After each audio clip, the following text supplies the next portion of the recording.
Hey everybody, Kevin here with Pursuing Pixels, and welcome back to another edition of Save It for the Cast. And you know the drill by now, although this week's going to be kind of similar to the previous Save It for the Cast, although this time around we're wrapping up the Pursuing Pixels Game Jam Game Jam number 3 here. Our third annual, kind of celebrating our belated anniversary here for the 5th year since we started the podcast here. And I know I mentioned actually quite a few Save It for the Cast ago that we were maybe going to forego the anniversary episode this year. I think that most definitely is going to be the case at this point. But again, we figured we'd do the James Jam Game Jam to celebrate the anniversary this year. And it's been such a great success. It's been our biggest Game Jam yet.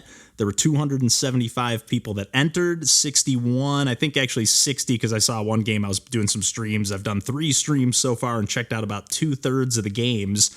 And again, yeah, about 60 entries. I think there was one I saw that was submitted to multiple jams, which I think I'm going to make that a rule next year. Like, unless you can send me a message beforehand and let me know, that you're planning on submitting to multiple jams, it's going to be like, hey, our jam only, unless you're going to, have a reason and show me that you're clearly, adhering to the themes and the rules of both jams and so on and so forth. But nonetheless, it's just been a huge success. I'm just going to kind of run down the list here of some of my favorites so far.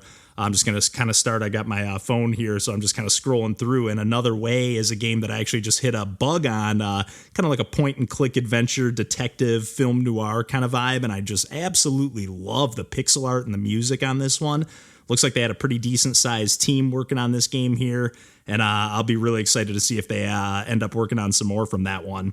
Another game, there's been a lot of like kind of puzzle platformers. And again, our theme this year was parallel. And that first game, Another Way, kind of uses the parallel dimensions or parallel worlds. You have to kind of shift between the living world and the dead world. I forget what the terms they use for the two different, states that you shift between. But nonetheless, I've really, really liked what I was playing at that one so far. I hit a little bit of a bug or something. I hit like a frozen screen when I was looking at a book on the bookshelf, so I didn't get to play a ton of that one, but just was oozing with style.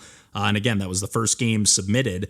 I also really liked, back to like the puzzle platformer stuff that I was mentioning. There was a game called ININ that was really awesome. You kind of control one character with the arrow keys and the other character with the WASD keys, and then you can kind of, on one character, for the most part, is on like the top half of the screen. The other character is on the bottom half of the screen, although they kind of shift that rule set as the game goes on. You kind of will shift, no pun intended, because you actually press the shift key to kind of like, I think they even use the term shift, and you kind of like teleport and like kind of split the difference between the two characters. And again, they're kind of both in their own separate worlds on the top and bottom of the screen at the beginning of the game.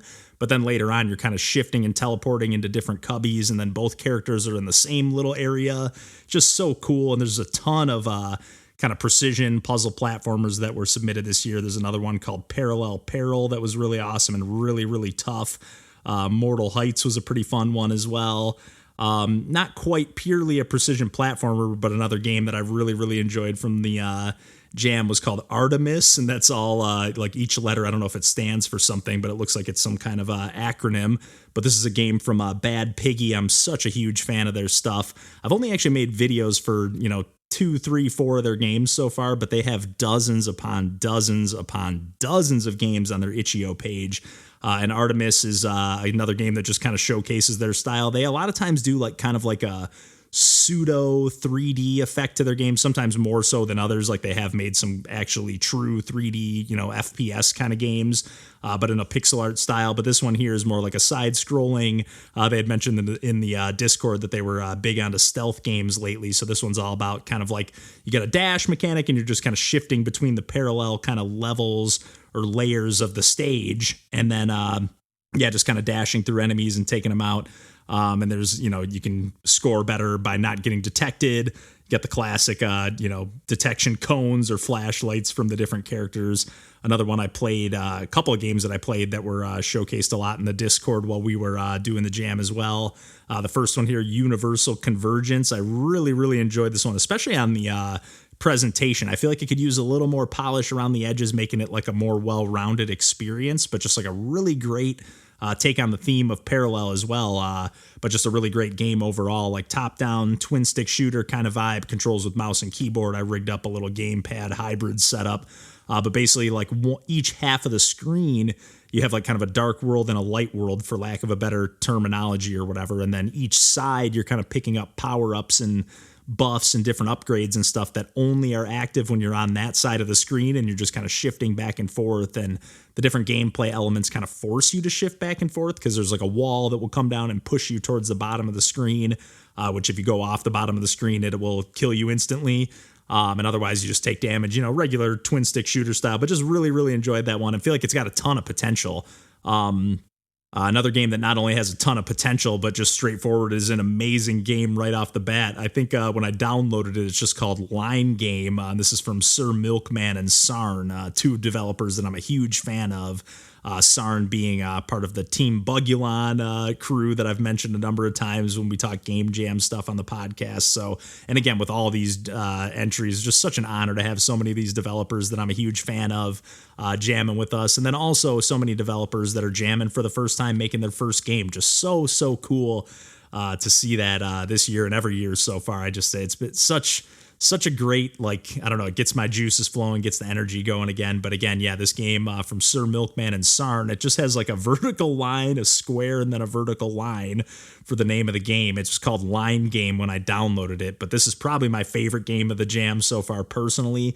I'm a huge sucker for like arcade action, and it's got a ton of the bit generations or art style Nintendo games influence, if you're familiar with those series on the Game Boy Advance and the Wii or WiiWare respectively, for bit generations and art style, that is. But this game really just has like I feel like it's drawing a huge inspiration from that, especially stylistically, but also gameplay wise. Those games were all like real straightforward, simple, like here's like an arcade gameplay concept, and we're just like exploring that to its core. And that's basically what this is. You got two vertical, or I guess not vertical every time, but two parallel lines or two mirrored lines that you can essentially like, there's enemies that will come from either side of the screen, and then also ammo that will come from either side of the screen. And you have to kind of teleport between each of the two lines and then catch the ammo and then shoot. There's like a container in the center of each screen, or in the center of each stage, I should say, of the screen. And then you have to just basically fill up the container to beat the stage. Some stages have multiple containers. When you fill those up all the way, it kind of clears the stage, like almost like a bullet hell, like shield, in Enter the Gungeon, like a blank or something like that. But just so cool, like a bomb, I guess. And that's more the term I was looking for in like bullet hell shoot 'em up. There was also like kind of a Balatro inspired deck building parallel bars. It's called Parallel bars. I'm sure I'm pronouncing that wrong.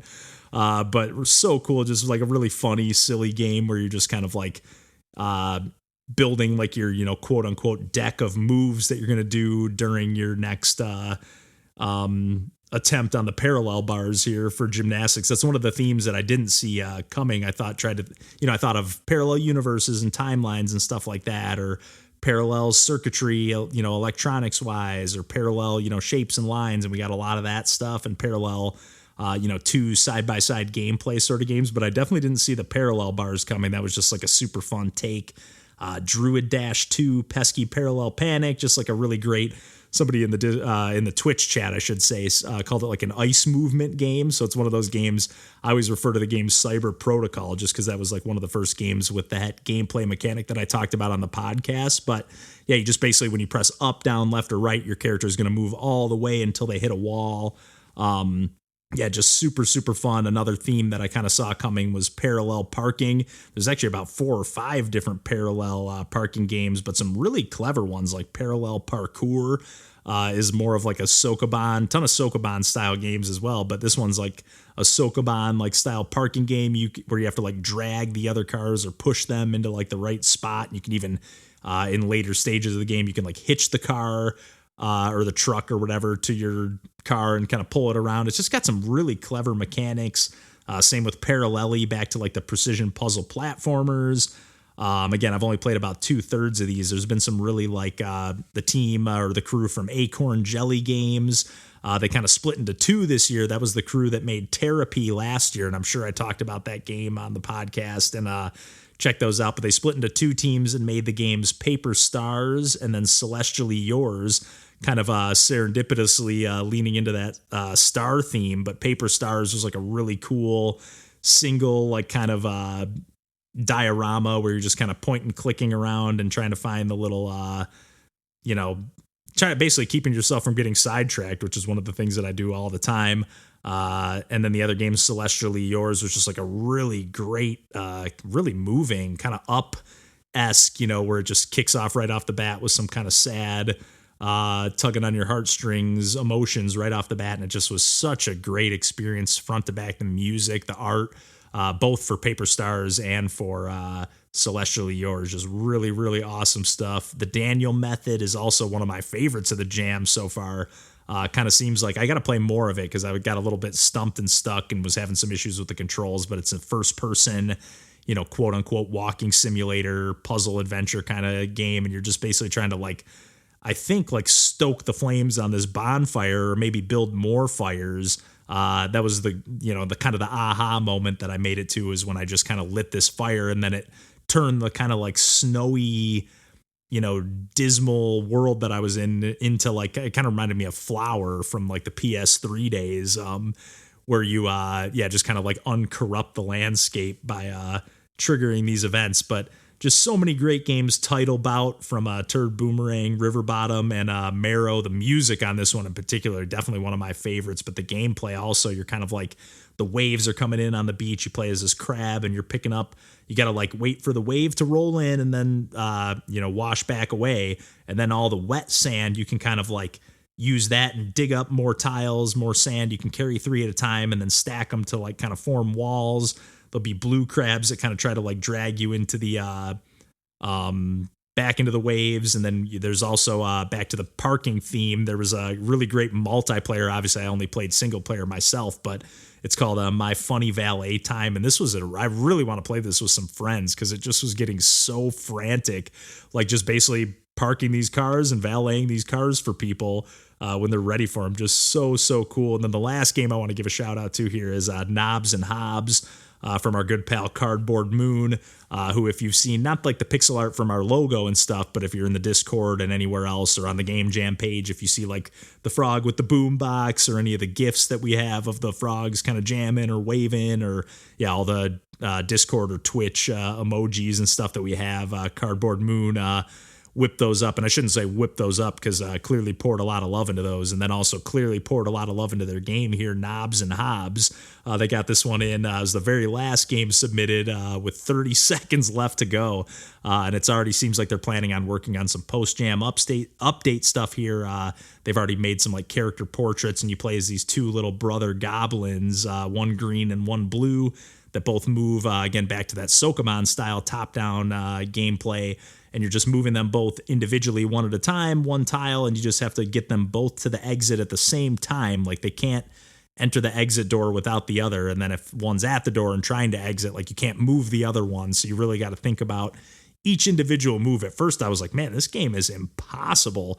But once I kind of got going and got the groove with things, I didn't fully finish it. I think I just had a couple levels left to go, but I think there were 20 stages on that one. Some of these games had 30 levels, like that Sir Milkman game, the line game, that I was talking about, but some really other great ones too. Control Room, another game, Detective Maine, kind of like a point and click adventure that was made by the developer and their kid, which is just so cool.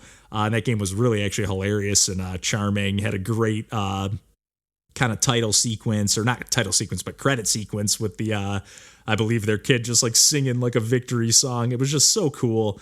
And yeah, this jam's just really got my juices flowing again. I was going to give a little shout out to a couple of games that I've been playing on Switch here as well, but I'm just going to forego that because I've been rambling long enough here. And I'm going to kick the ball over to Randall and I, who just kind of, dig into some various video game stuff. We're kind of all over the map here, but talking some retro remakes, retro gaming in general. We get into a little PUNKCAKE and Sokpop stuff at the end. But yeah, I'm just so pumped that the 3rd annual Pursuing Pixels James Jam Game Jam was a successful event once again. It's just such an honor to have so many of my favorite developers and, again, newcomers alike making their first time games, jamming with us. It's just such a fun time of year, and I'm so glad. I was a little bit stressed about it this year because we had to push it back, and I was starting a new job and just felt like I was kind of almost half-assing it and announcing it kind of last minute. The last couple times I really got the ball rolling and promoted it, but it still ended up being our biggest jam yet. And I just can't thank everyone enough for making it such a fun, collaborative, I don't know, just again, inspiring event. I think all around, not just for me. I feel like others would feel the same way, but it's just so awesome to see like the positivity around it and everyone being so supportive of one another, helping each other out, squash bugs in the Discord. It's just been so cool. But yeah, I'm going to leave it there, kick it over to Randall and I for a little chit chat on the video game side of things. And again, thanks again for making this year's Game Jam a smashing success, everybody. But yeah, until next week, we'll catch you then and take care.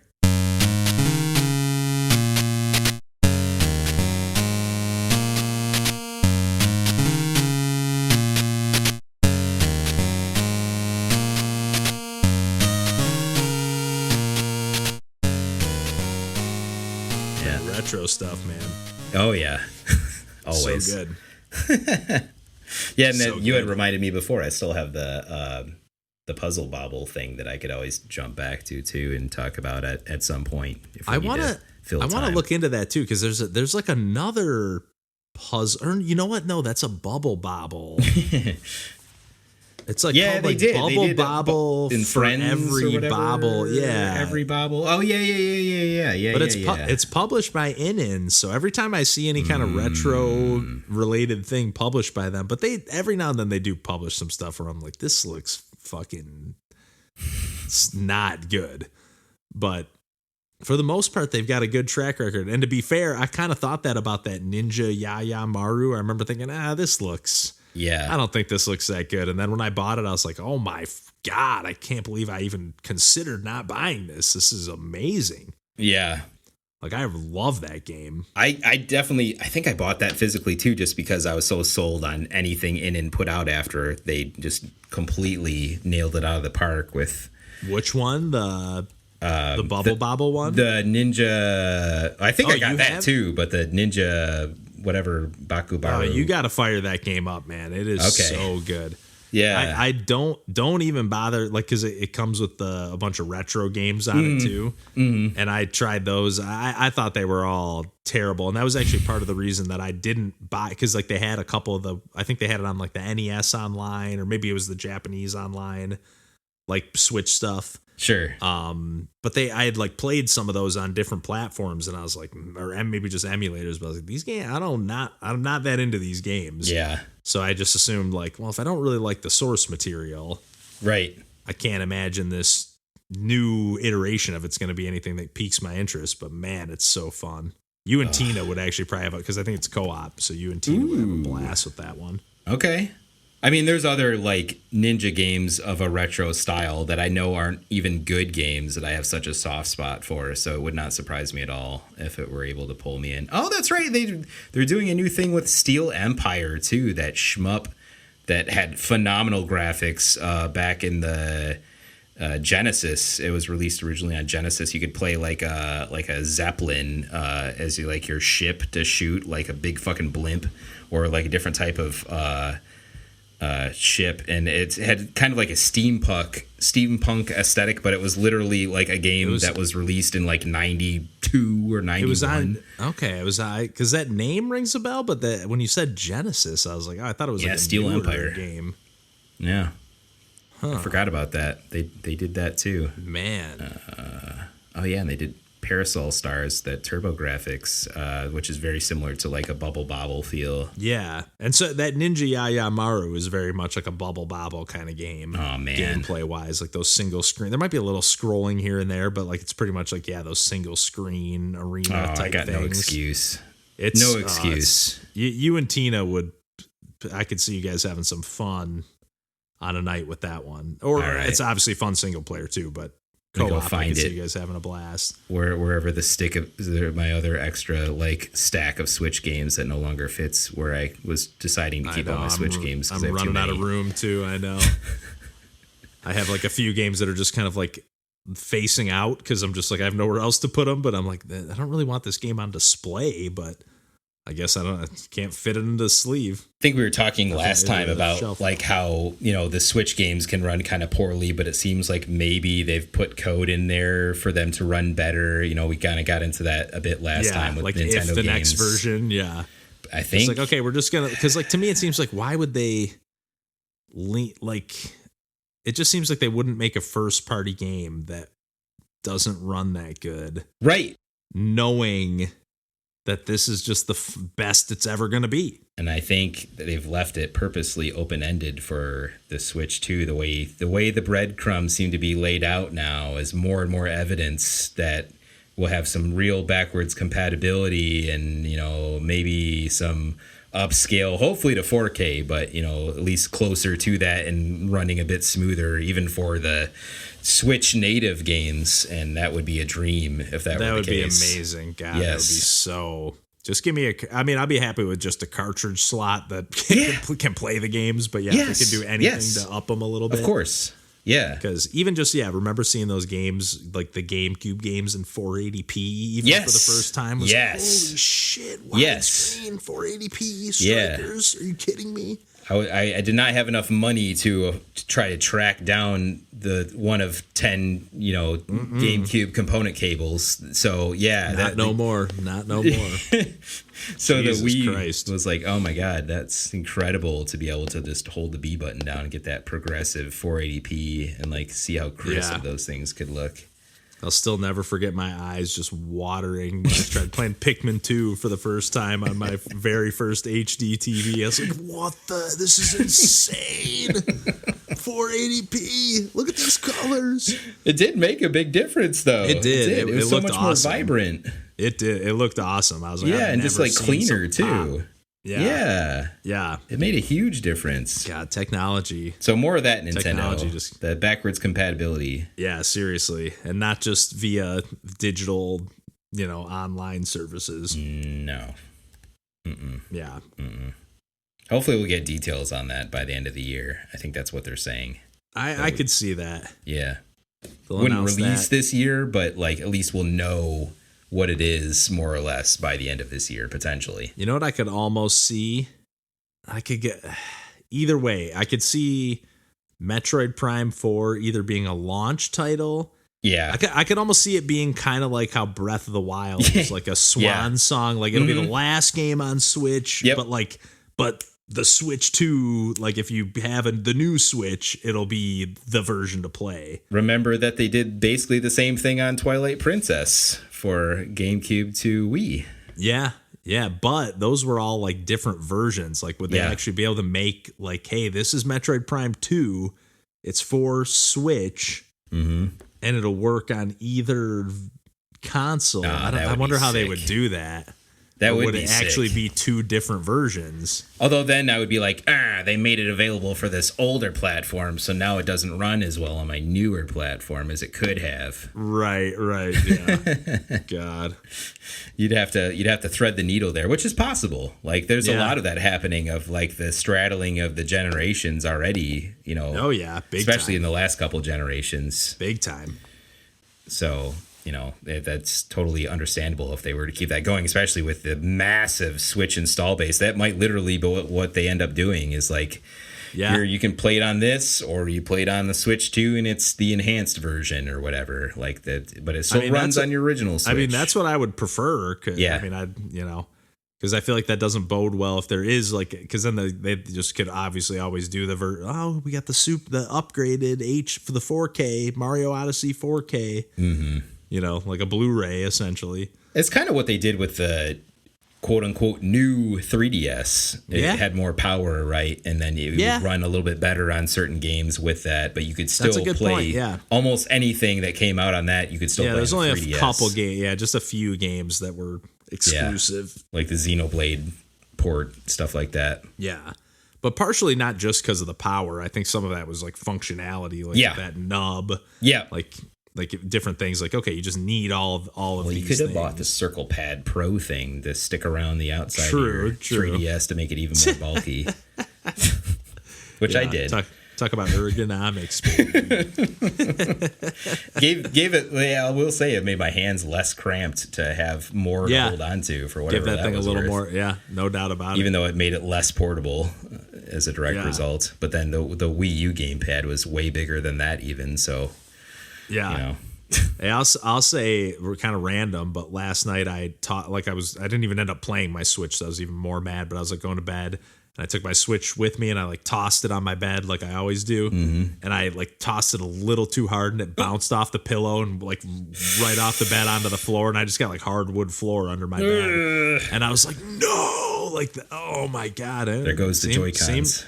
Seemed to be working fine. I had the Hories connected. Nice. And I think the Hori actually broke some of the fall because one of the sides like popped off. Yeah. So I was like, it must have hit on that and popped it off. Those are a little bit more bulky. That's good. Yeah. I'm really glad it didn't hit like right on the console or the screen. I mean, it could have cracked the screen. I was like, man, I got to be... Definitely don't need to be tossing this. Like I could have just set it down. I don't know why. You're still on your original from... however long ago too, right? not launch, but pretty not long after, and still rocking it. Dang, it's impressive. Like at this point, like I've wanted to get an OLED, but at this point it's like I probably should just wait. Yeah, if I can. So I would agree with that, unless the OLED drops to some stupid price, like in the meantime. But even still, the new one will probably have an OLED version, and I would highly recommend that. God, the OLED just pops. Was so incredible playing Metroid Dread with that in particular. Was just like, wow. That's what actually kind of talked me. I talked myself into wanting a Steam Deck for a hot second, but then because Mikey told me they were like $400. Yeah, and I was like, oh, that's actually not a bad price. But the OLED version and like the slightly souped up version is like $550. Yeah, like, okay, that's a little bit of a different story. And it's like if I know there's an OLED, if I'm dropping $400, it's like I might as well drop $550. You know what I'm saying? Like. I would, yes.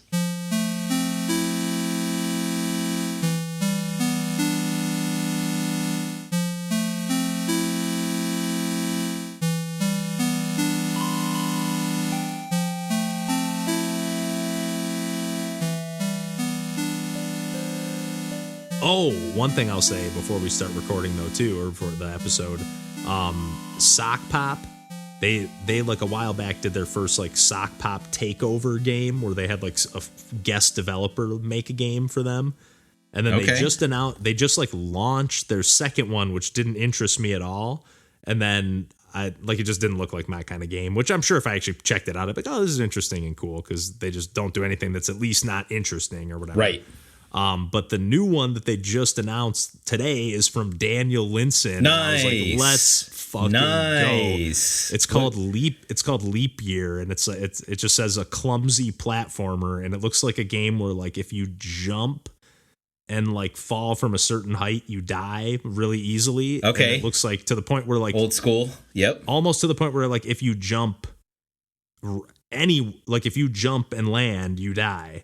Yeah, so you have to like jump and make sure you're like doing something that's gonna break your fall, like land a little higher than I'd have to watch the trailer. Maybe it's just if you go down anything less than where you were at currently. I can't remember, but nonetheless, it looked like. And knowing how is with like level design, I'm just like, this is gonna be a genius game. Oh yeah, that's a pretty perfect Venn diagram for you in particular. I would say that's you are the perfect target audience for that. Yeah, that's awesome. Sokpop has like got a few bigger games coming out too because they haven't been. I think I said before, like they're not doing the monthly releases anymore. They're just kind of like releasing games when they're done. Good, but then in turn making bigger games. Yeah, and actually, PUNKCAKE just added a new developer to the team. Nice.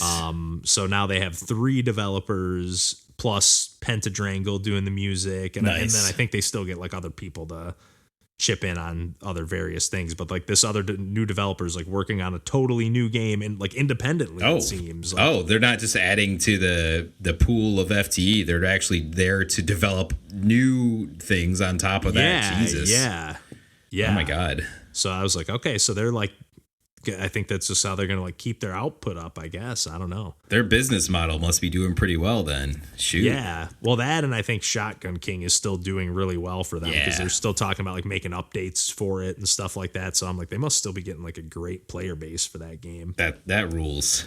Yeah, it's on that Balatro level. Man, I saw Balatro updated, so I launched it again. I'm like, oh yeah, this is still good. Went and didn't take me long to complete a successful run and with. I got to go back to that game. Maybe it was the blue deck. It wasn't the first deck. It was whatever the second one was. And okay. So now I've got 2 completed runs with different deck colors, yellow and I want to say blue. Okay, nice. Yeah. Yeah, I got to go back to that one. I've got just the one victory still, and I haven't really played it much since then, just a few times. But that was a this year release.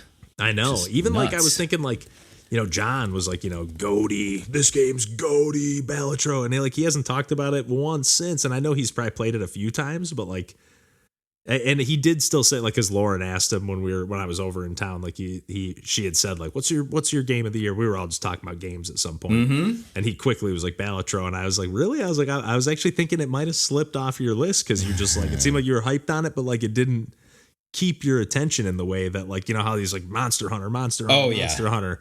Like I expected Balatro. Yeah. But I guess there's also like how much can you keep saying about that? That's the crux of it, I think.